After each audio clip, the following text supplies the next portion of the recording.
Good evening, everyone, and welcome to another evening of Northshire Presents. For those of you who don't know me, my name is Rachel Person. I'm the event manager for Northshire Bookstore in Saratoga Springs, New York, here as I very often am these days with my good friend and colleague, Dafydd, who is the event manager for Northshire Bookstore in Vermont. Before we get started with Dafydd introducing our guest tonight, a couple of very quick notes.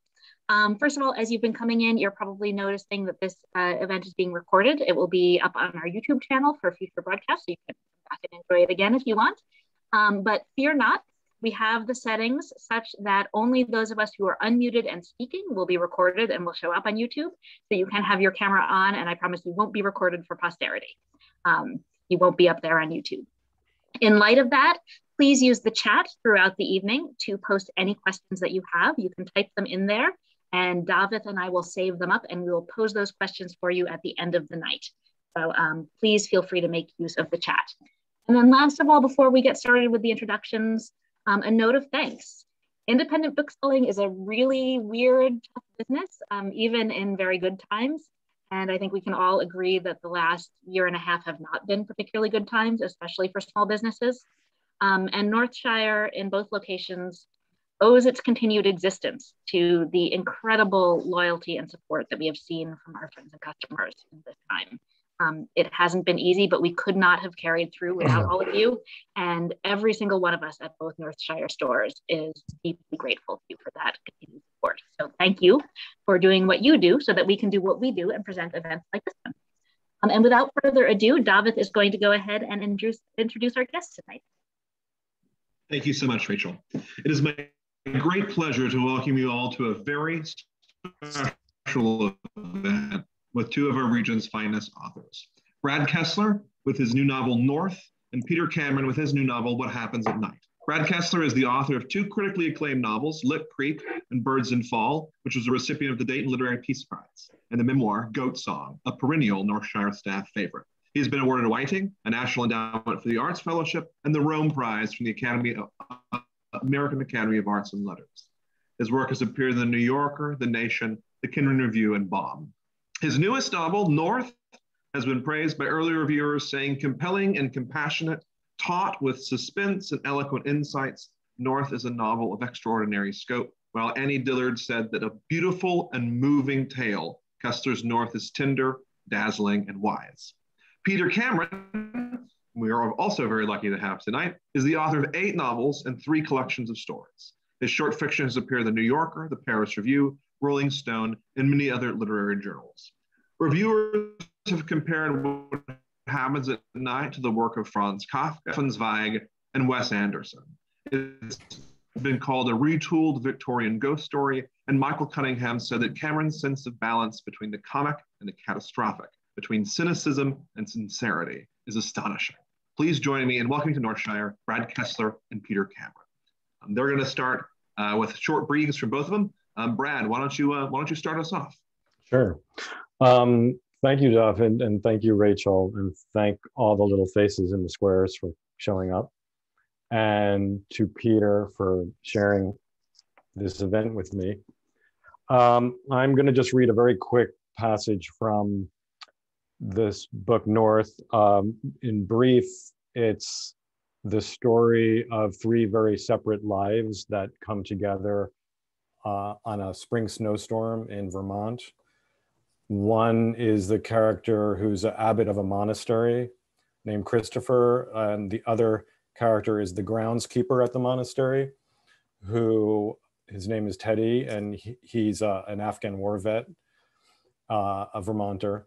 And the third one is a young woman from Somalia who is trying to seek asylum in the United States, and her asylum has been denied, and she's on her way to Canada as a last hope for a home. So I'm just going to read a short passage that takes place about in the middle of the book. It's from Christopher. Christopher is the monk, and he's in Rome, and it's just I'm just going to read. One evening in late November, Christopher watched a cloud of starlings over the Aventine. The birds had been in the city for weeks, but he hadn't noticed their habits before. The starlings arrived in fall from the surrounding countryside to roost in the city at night. And that evening on the Aventine, he stood in the orangery and watched with dozens of others the flocks begin their crepuscular flights. One by one, the birds lifted into the twilight. Then a massive wave rose into the sky. The murmuration moved like liquid, fluid, unconfined, forming in dark creases and folds above the city, a shape that kept shifting, as if erasing any idea of fixity or permanence, their collective body becoming one. Everyone around Christopher watched, commented in many languages, staring into the sky over the Tiber as if at a sonnet lumiere show. Then the birds gathered above in a darkening pool and dropped into their orange trees and pines, encasing branches in cloaks of iridescent and creaking beaks, a million miniature umbrellas flapping open and closed. The noise was so great, Christopher couldn't hear his neighbor speak.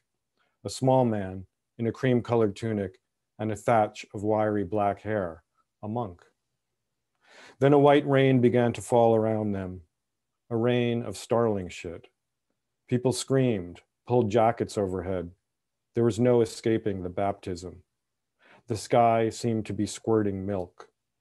People ran in one direction or another. Christopher and the monk, for some reason, were laughing deliriously, wiping crap off their sleeves. Then they were sprinting out of the orangery and up the road, the small monk shouting the whole time, "Hurry, hurry," a look of uncontained glee on his face. I think Peter is going to share a section from his book now. Peter, you're muted. Thank you, Brad. Yeah, and I too want to thank everybody in Northshire for hosting us this evening. My novel, What Happens at Night, is about an American couple who travel to a sort of a strange place that's somewhere near the Arctic Circle in either Scandinavia or perhaps Russia to adopt a baby. And they're going to this place because they've not been able to find an adoption anywhere else because they're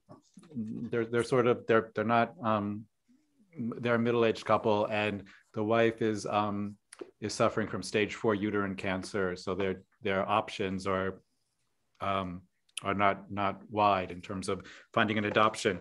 But they have found a child at this place, which they hope to adopt. And I'm going to read from the very beginning of the book as they're journeying to this place.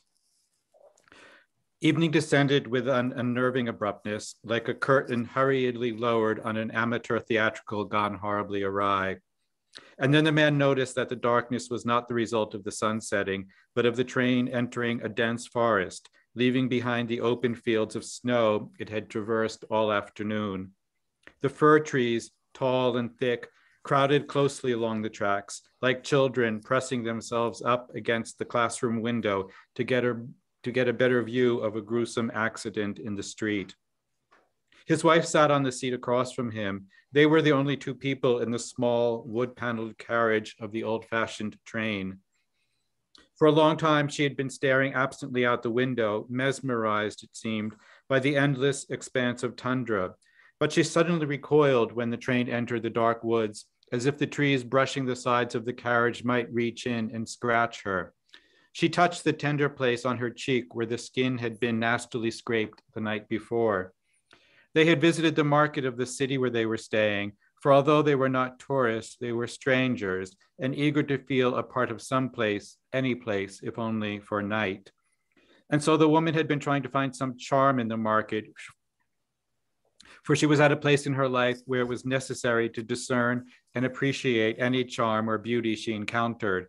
But this market was singularly without charm, for it contained nothing but fish and meat and root vegetables. And the fish did not look fresh, and the meat was not muscle, but organs and brains and feet and lips and hearts. And the vegetables were all winter vegetables, roots and tubers and other colorless things that had been savagely yanked from their cold earthen beds. No bright pyramids of tomatoes and peaches, no bouquets of basil and nasturtium, no glistening jeweled eyes of fish, no marbled slabs of beef.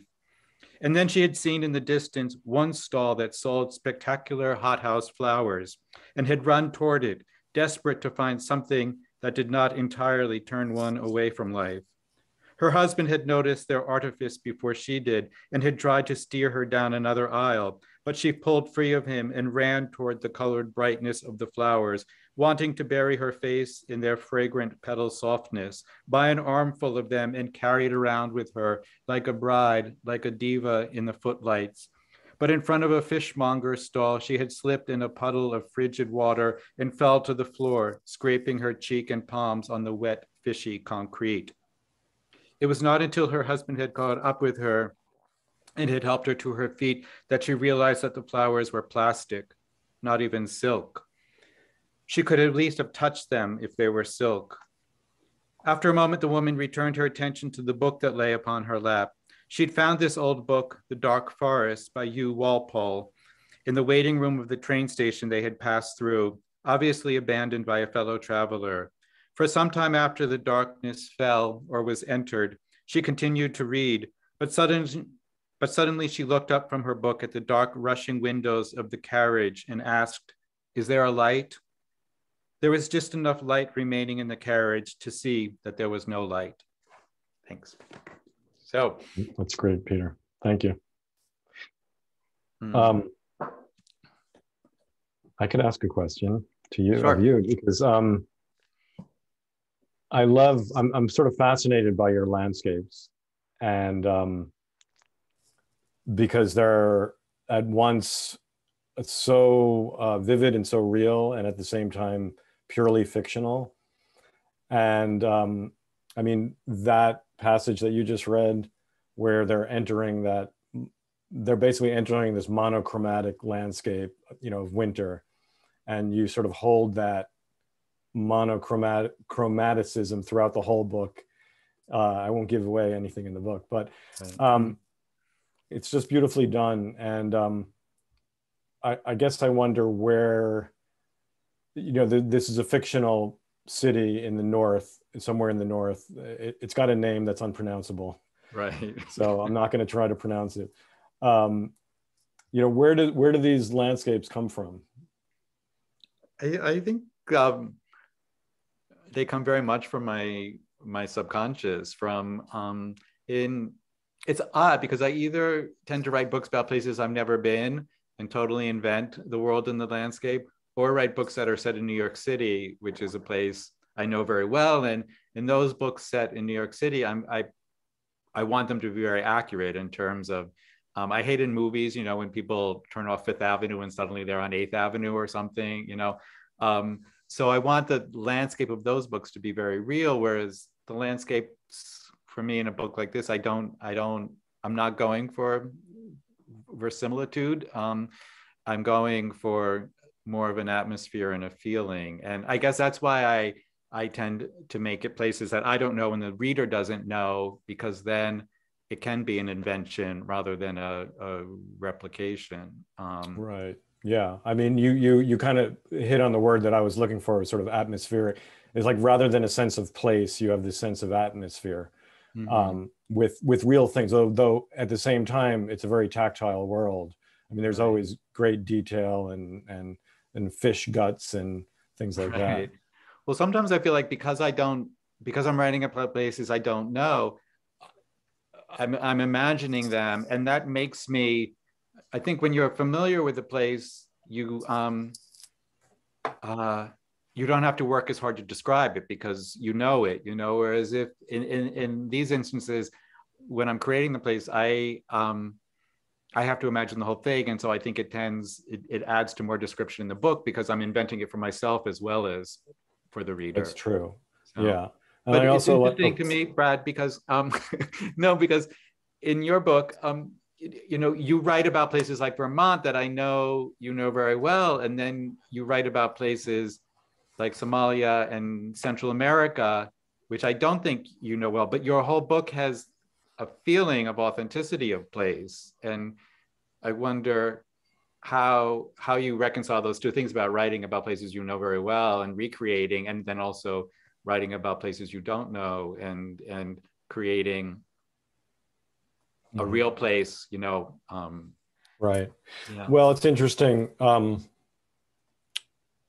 I'll address the latter part of the question, which is, I think one thing that I share with your work, and it's in this book. I'm anecdotally, I got a message from a Vermonter, someone I know, a friend who's a writer, who said, "Where in Vermont is that taking place? I mean, I can't quite picture. Is it the Northeast Kingdom?" And I said, it's a fictional Vermont. I mean, and so this is kind of a backwards way of answering your question.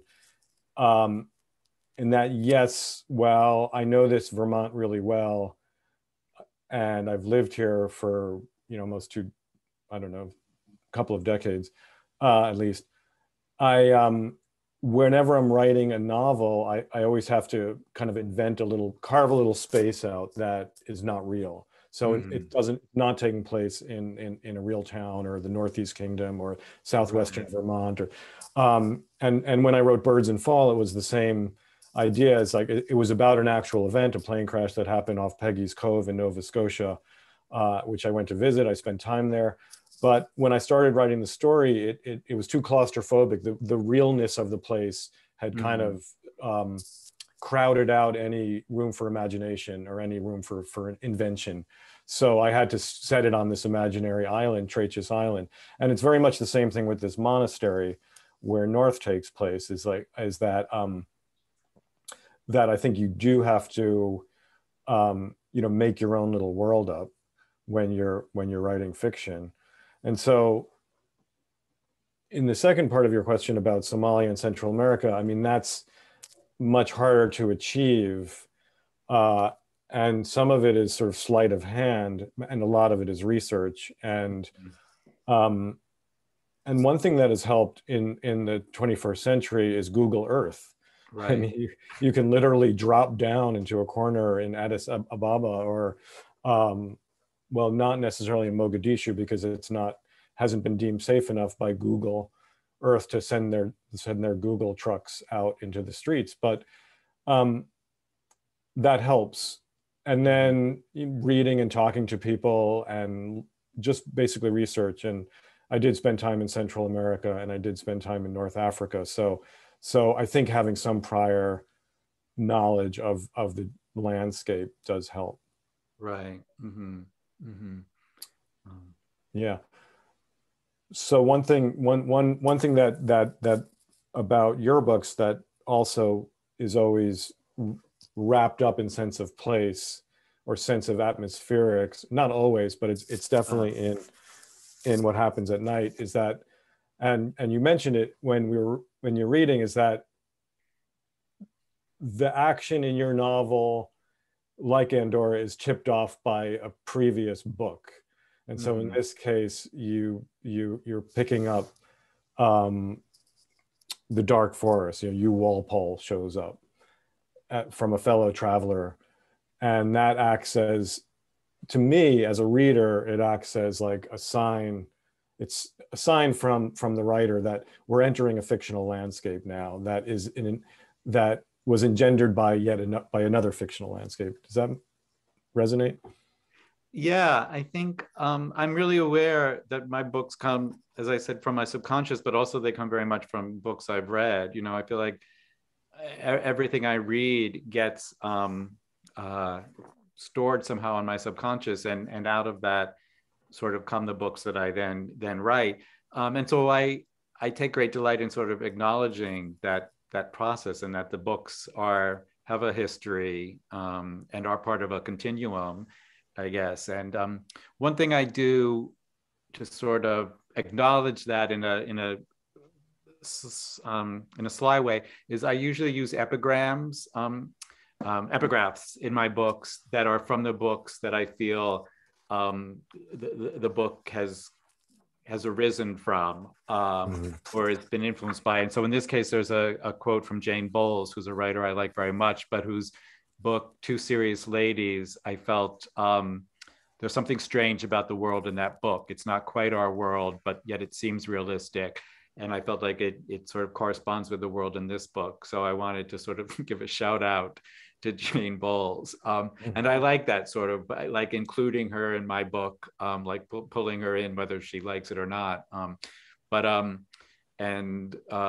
so that and I don't know if like the reader picks up on that at all, but it's sort of doing exactly what you're saying, sort of acknowledging that this book is it's part of a web, you know, and connected to all these other books. Right.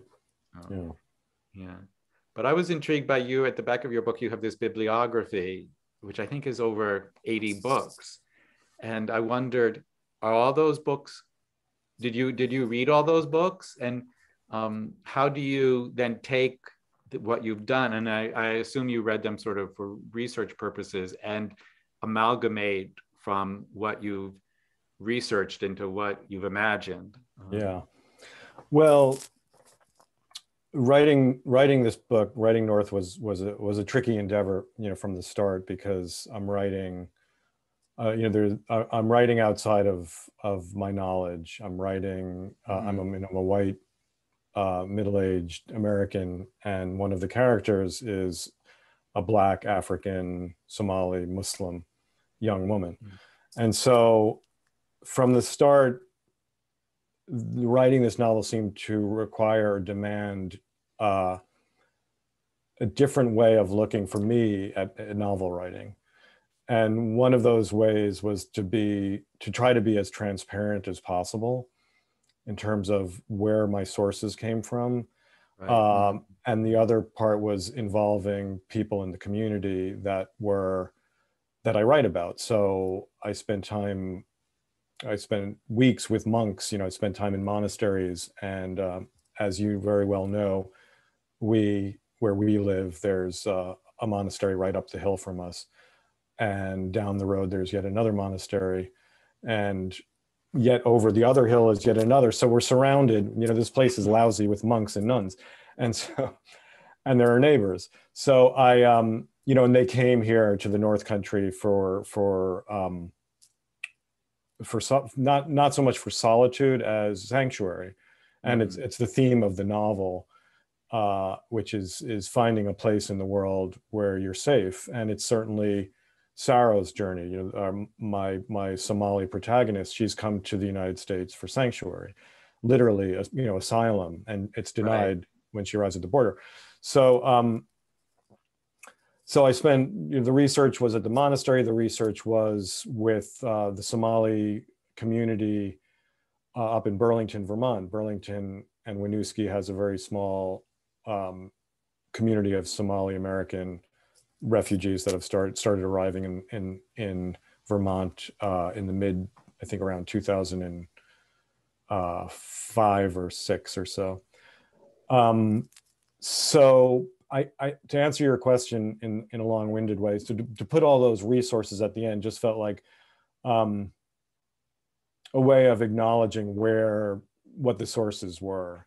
So yeah, I read them all in one way or another. Some were just deep influences that created the sod, you know, for the growth of the book, and others were more directly, you know, quoted, and I think I point those out.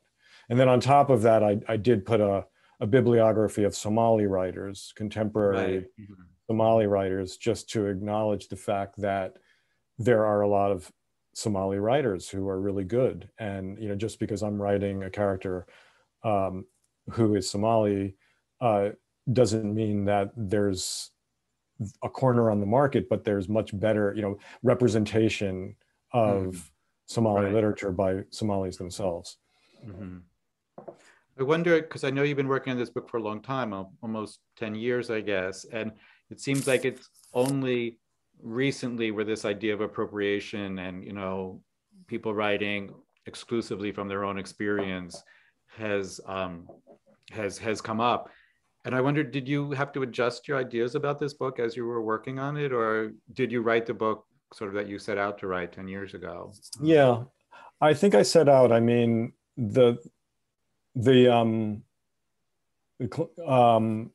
appropriate, you know, issues around appropriation and white people taking from people of color is nothing new. And while it's come up, I think, in the publishing world fairly recently, in academia, it's been talked about for decades. And since I teach out in Los Angeles, it's something that I've just, you know, sort of grown up with knowing. And and yet, I mean, it did reach a different pitch, you know, a different public pitch, especially in the publishing world. So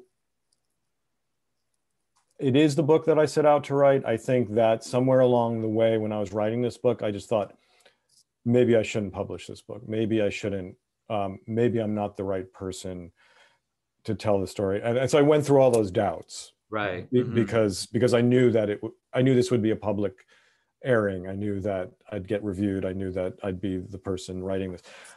And I worked through the doubts by doing the work, in a sense, you know, like by talking to people and by being part of this community, to the point where when the book, when there was a question about, it was right around the time of the American Dirt controversy, where I won't, for those who know it, they know it.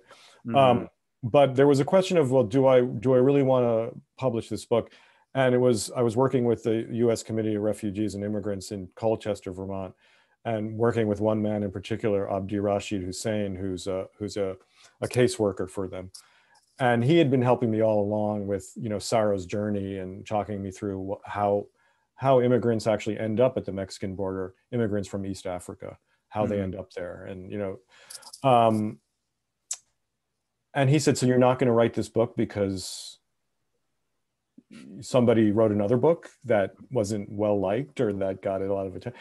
And at that point I realized, you know, it wasn't just mine anymore. You know, he was like, you have to tell the story because nobody tells our story. And it wasn't like I'm the only one who could tell that story. It's just like that plenty of people could tell that story, but you're telling part of it, and you need to do that. So that gave me, you know, some backbone, I think, and encouragement. Yeah. Yeah. And I feel like you're equally invested in all these characters, in all three of your protagonists. They all seem equally real to me. They all seem equally engaged in the book. So I think that shows that you did the right thing. I mean, I think trusting your instincts and writing about what you want to write about rather than what you think you should be writing about, I think is a wise thing to do, because I think the best books come out of, you know, a desire and a passion. Or they come out of the subconsciousness, as in your case, because exactly right. And there are a lot of things, you know, in my book that people told me I should change. You know, one thing is the man and the woman don't have names, and a lot of people who read this book early on said you have to give them names, that them being referred to as the man and the woman totally estranges them from the reader. And you know, I thought about that, and I couldn't. It was odd because I knew I wanted to keep it that way, but I didn't know why, and I couldn't explain why. But it was how these characters appeared to me, how I thought about them, and I just decided I'm going to trust that, you know, that sort of gut instinct. And sometimes you have to do things in books, I think, like that, where you can't justify them. They don't make sense. They're not what you were taught to do. But I think, and I sort of like that because I come across that in books I read where people are sort of breaking the rules. And I sort of like it because it makes a book idiosyncratic and sort of, it makes it, you know, interesting. Right. So did you figure out why? I mean, I could tell you what my theory is, but I'd like to hear why. I think they were just, I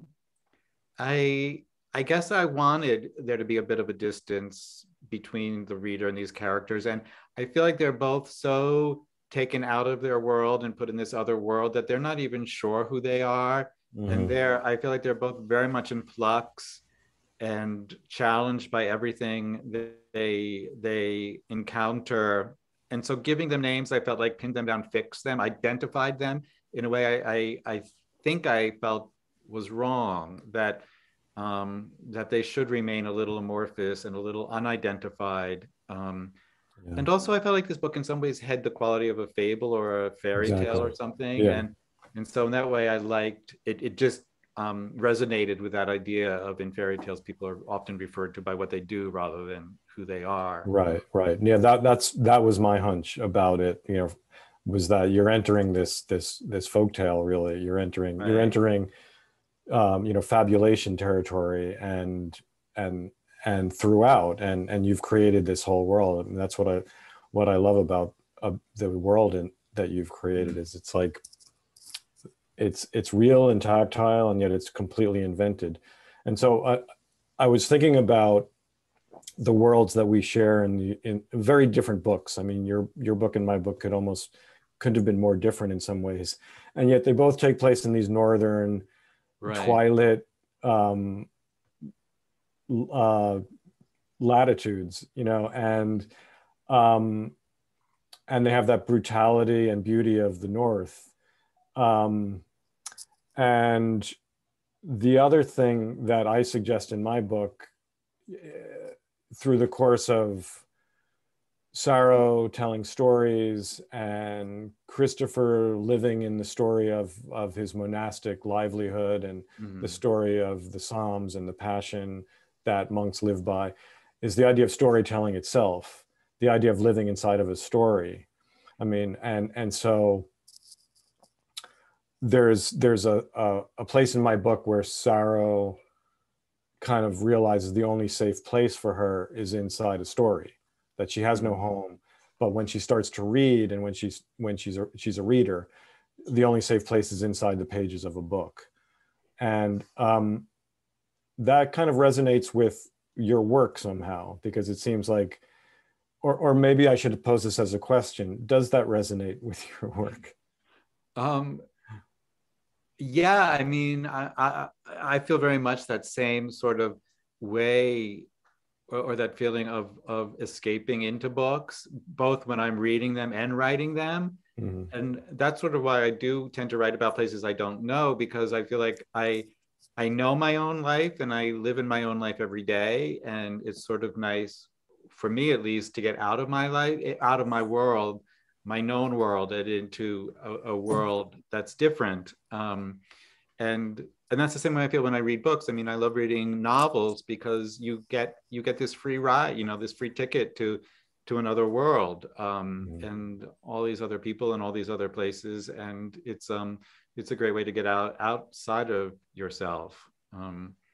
It's interesting what you said about us being both, writing about northern climes.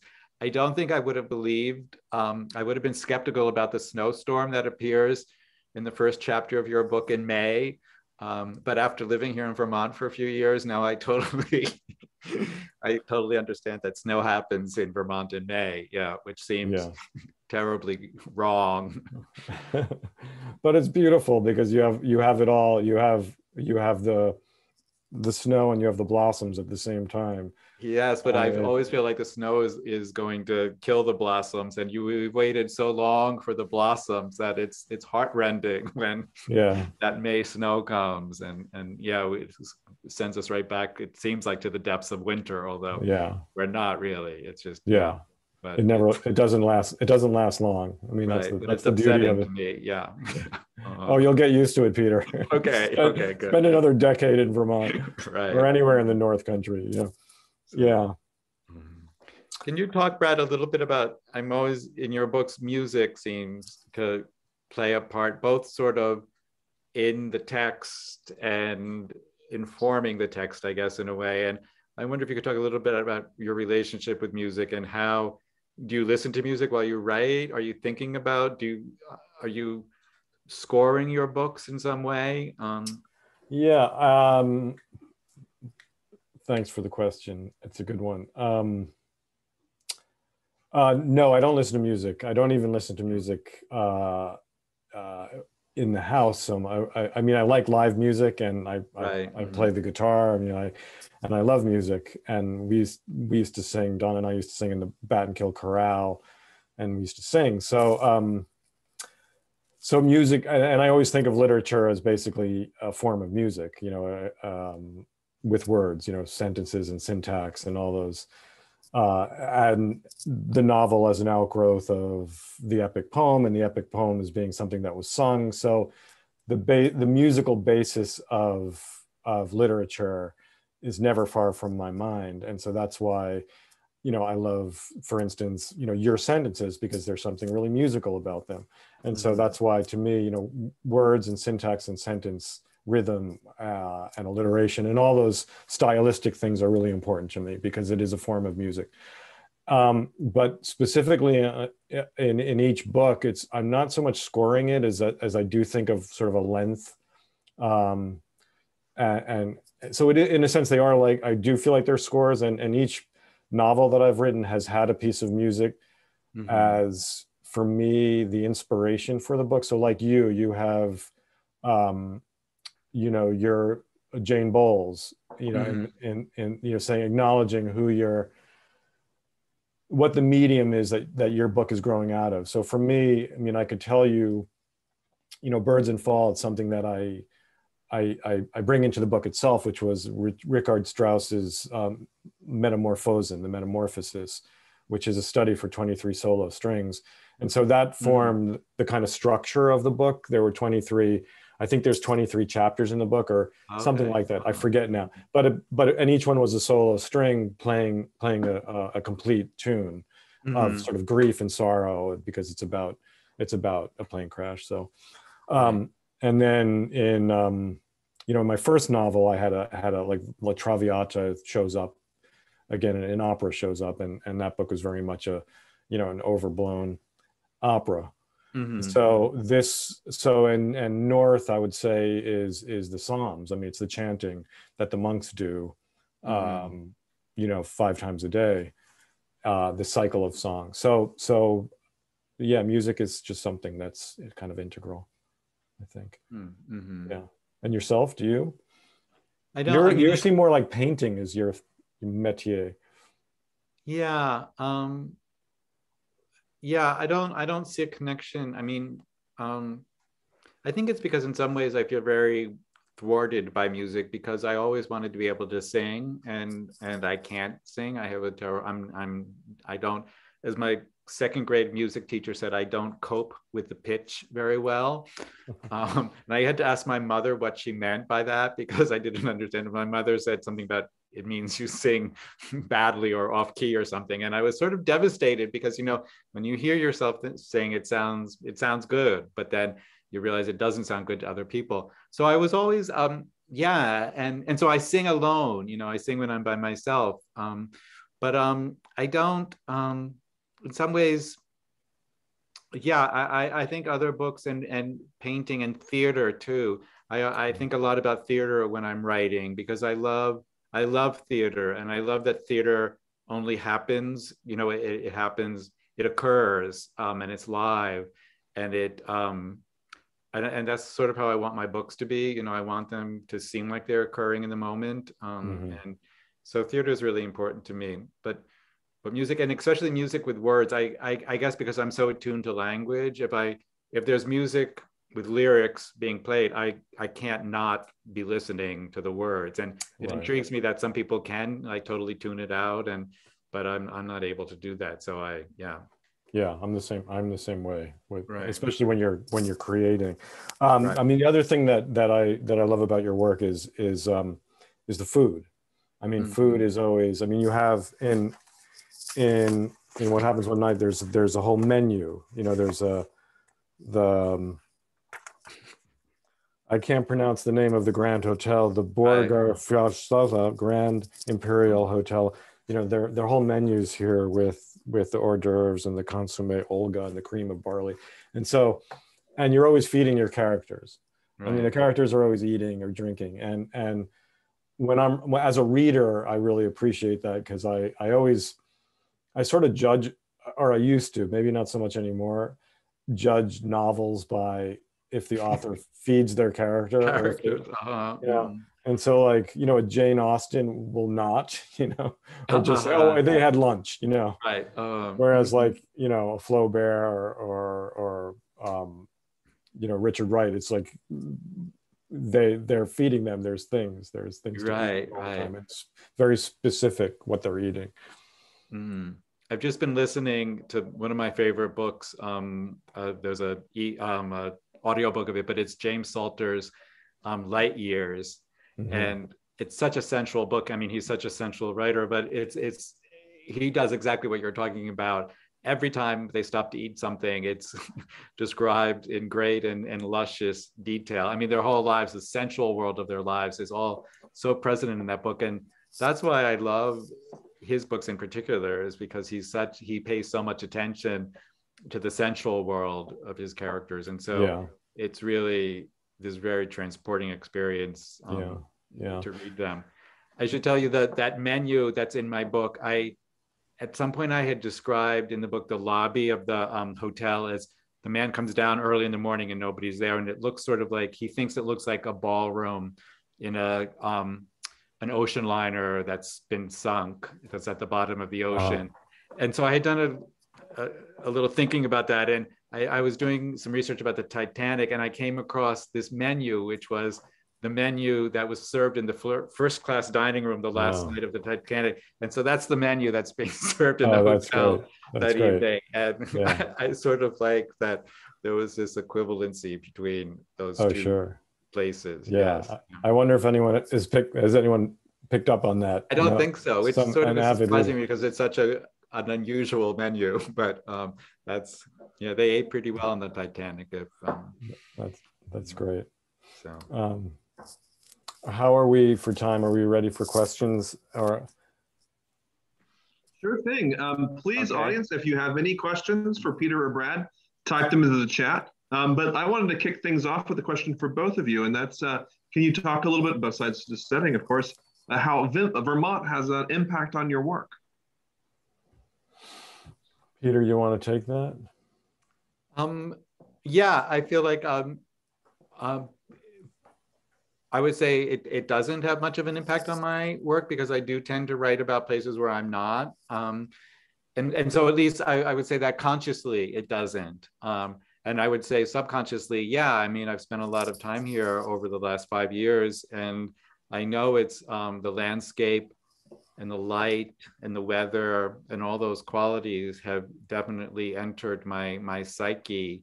And so this book is very dark, both literally and figuratively. And I think that I'm very aware, especially where I live now, as where Brad lives, it's very dark at night. I don't see any lights from any houses, and you're very aware of that sometimes that overwhelming darkness. And that's something, you never feel in the city. It's never dark. It's never truly dark in the city. So I would say if Vermont has added something to my writing, it's that the sense of darkness and of cold. And it's odd because when I think of myself being here in Vermont, I think more about the summertime when it's so beautiful and so green and so lush and so light. But I guess those things, they didn't come forth in this book. Maybe the next one will be a lovely green happy book. You write a green happy book? Yeah, maybe. I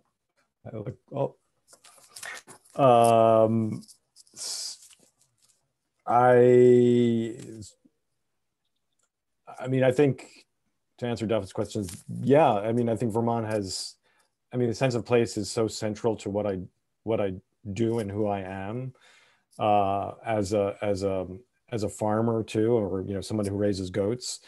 That would not have happened if we didn't live where we live. We were lucky enough to find this acreage and decided to grow our own food, and so all of it feels like an outgrowth of this place. I mean, the writing is fed by the landscape, and in North it's it's literal. It's a book that takes place in Vermont and involves the 3 communities that we're surrounded by, or that touch upon us. The Vermonters, monks, and this small Somali community up north.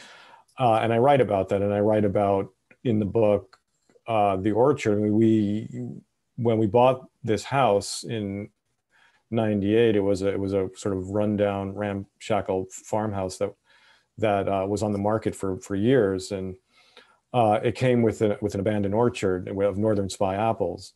I'd never heard I didn't know what a Northern Spy was. So that's a theme that figures throughout the book, because the Northern Spy legendarily is named after an abolitionist activist who would go around killing Southern slave catchers who had come north to catch Black people whether they were former slaves or just, you know, like 12 years a slave, you know, Simon Northrop over in Salem. So this area where we live is, it's embedded in its history, this idea of sanctuary. I mean, the Underground Railroad, I mean, I see Sue Clary there in my thing. Hi, Sue. So, you know, Sue is in Salem, New York, and she's the mayor, I think. She's the mayor of Salem. I think she's the mayor. And she, you know, Salem's a place that how it was part of the Underground Railroad, where, you know, the houses there. So that's a theme, of course, that runs through the book, and the Northern Spy, and people, you know, basically settlers or white people helping African or African descendants find sanctuary. And it's sort of a continuation till this day. So it's a long way of saying that Vermont, in this place where we live, which is right on the border of, you know, the Hudson Valley and right on the border of New York State, was part of that Underground Railroad, and something that. Right. Very interesting. There's a note from Sue in the chat just saying thank you to both of you for sharing your experiences leading to these books, and that Northern Spy apples make the best apple pies. Yeah, they do, and they keep long too. They're long keepers, but you have to eat them after a frost, right? They taste better. They're sweeter after a frost. So I have a question for both of you. I know that both of you have been residents at Yaddo for retreats. For those who don't know, Yaddo is the amazing writer's retreat here in Saratoga. And I wondered what that sense of a writer's retreat has meant for your work over time. Well, actually, Yaddo plays a very instrumental role in this book. It's actually leaving Yaddo, but I was at Yaddo maybe more than 15 years ago in January, and it was it's really nice to be at Yaddo in January because you're not worried about going anywhere, so you can just enjoy the snow. It just keeps snowing and snowing and accumulating, and everybody else, you know, it presents problems for, but for you at Yaddo, it's just lovely because it's such a beautiful place. But anyway, I was there for a couple of weeks, and then I was going back to the city, and I was taking the train down along the Hudson, which is such a beautiful train ride. And that's when I got the idea for this book. And I don't know, it's a very strange thing, but it came to me, this idea of this couple sitting in a railway carriage by themselves and traveling through a similar landscape. It was snowing out, and I was looking out over the frozen Hudson, and you know, and it was just sort of this image and this couple that I had no idea who they were or where they were going, but it's sort of out of that, thinking about that. And my books often come to me through an initial image like that then I sort of try and you know, parse and to do some detective work, or sort of imaginary detective work, to try and figure out what it is, what that image is, sort of. So and I forget what I was working on that January at Yaddo, but it was, and I'm sure that having spent those weeks at Yaddo in that sort of creative state of a heightened creative state, allowed me, you know, to have that vision.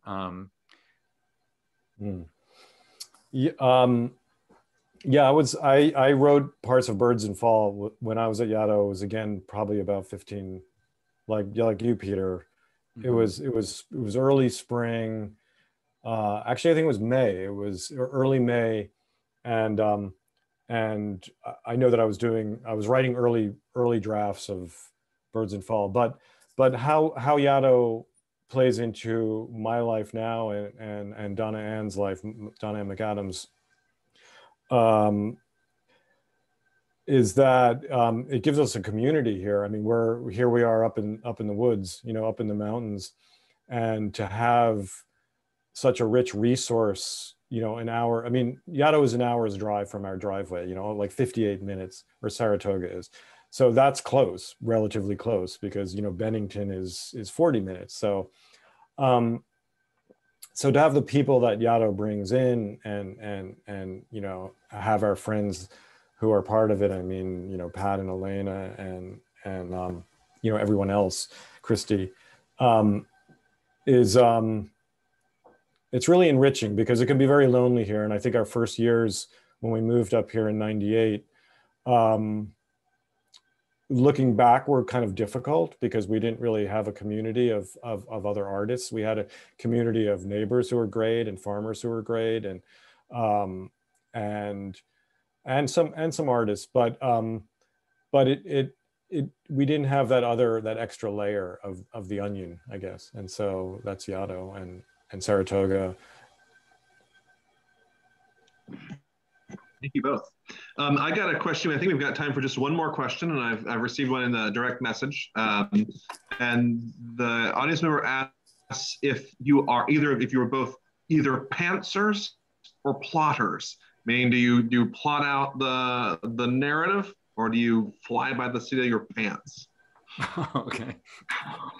Pantsers. I'd never heard that expression. Of you? No. Why don't you no, go ahead, I definitely can go. I'm not a plotter. I mean, to me, it's always an exploration. I'm always lost. I always find myself lost, and kind of have to grope through the dark to find out what I'm trying to do. And I find if I put a structure on it, if I plot it out, if I know what's going to happen beforehand, it forecloses on a lot of, I feel like I'm foreclosing on any growth the character might have or anything interesting that might happen while I'm writing. And for me, it's always the things that happen in a book that you don't expect to happen.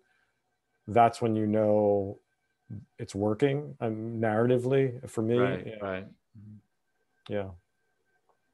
Yeah, it's interesting you use that phrase, groping in the dark, because that's exactly how I feel.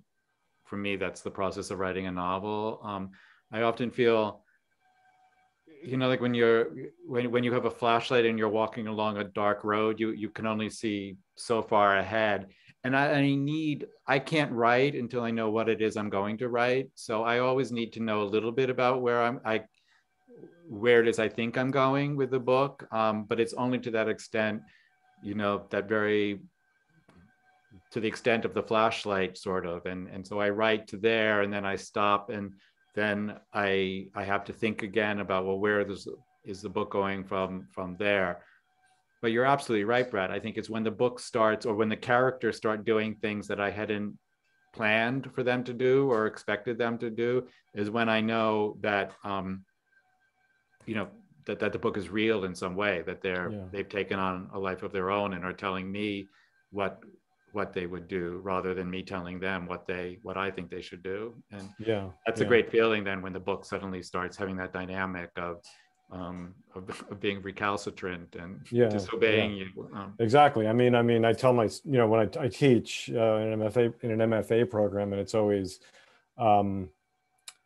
it's what I always tell my students. It's like, okay, it's like, I imagine child rearing, because not that I have kids with 4 legs, but 2. And right. Peter, you have children with 4 legs too. But that if you're going to raise, Johnny and Sue to be neuroscientists from a young age, and that's what you've drilled into their heads, and then when they, at 13 rebel and want to become ballet dancers or, painters, then they've become alive. They've become themselves. And it's kind of like that with the characters that you're writing. If you're determined to make this character a certain way, you're putting them in a body cast, I think. So there is this great dynamic that happens. And it takes a while to trust that, because it sounds like, woo-woo. It sounds, like, oh yeah, right, your character coming alive on the page. And I didn't really believe it as a younger novelist. I didn't trust that. Yeah. And I think as the more you do, or the more I did, I began to know that. And I've seen it again and again in student writing, where they've over-determined a character or a plot, and it's not working. And it's just when they kind of let go and let the characters find their own legs, and let the writing find its root, that something magical happens, and they're always like surprised. And that's when the thing really sings. Exactly. Yeah. Mm-hmm. Brad, Peter, thank you both so very much. This has been a lovely evening. There's some great comments here coming into the chat. Just saying thank you and wonderful here. Two good writers talking so eloquently about writing. This has been an absolute pleasure tonight. Thank you both. You can order copies of North and What Happens at Night at northshire.com. We've got freshly signed copies of North, actually. Brad was in the other day, and we'd love to have you in, Peter, to sign stock as well at some point. Thank you all so much. This has been a wonderful evening, and we'll see you at another Northshire Presents virtual event soon. Thank you. Great. Thank you. And thank you, Dafydd and Rachel, for hosting us tonight. It was really fun. And thank you, Brad, my neighbor. And thank you, Peter. And thank you guys. Thank Northshire. Support your local independent. Yes. Thank you all. Thank you, and have a great night.